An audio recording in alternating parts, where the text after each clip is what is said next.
I do remember I did work experience in like an advertising agency. That was kind of cool. And I'd like go, it was so fun. I'd like go into Shoreditch and think I was like super cool.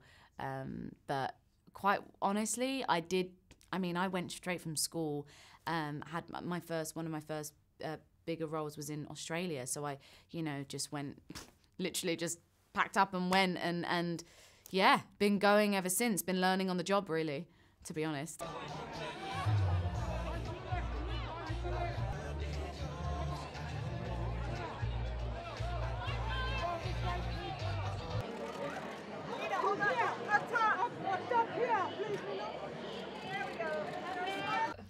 Oh, okay, first ever outside of acting.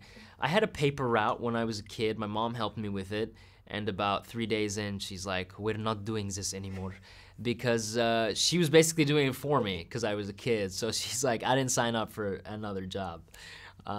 So that was my first job, I think. That's so nice that she helped you. Yeah, So yeah, sweet. of course, yeah.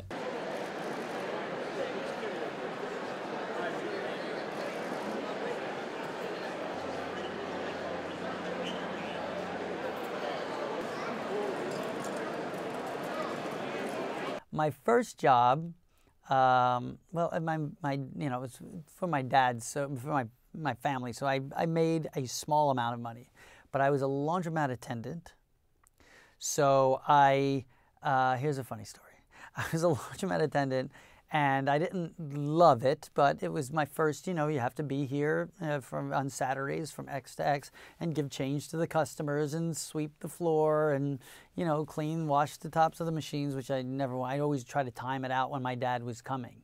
So like do nothing all day. But then I would get really bored, and what I do, it's just this crazy little story. The dryers had the fuse box, to switch on and off.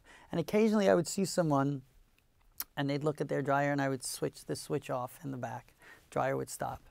And then they would walk back, and on their way back I would switch it back on. And they would say, there's something wrong with my dryer. And I said, which one is that, number 3 or whatever? We go back and it was fine. I said, and I do it like once or twice. And I said, boy, that is just a rude thing to do. I think it was when I was supposed to only be there 4 hours and wound up being there 6. So that's my little I'm not such an angel story. I love it.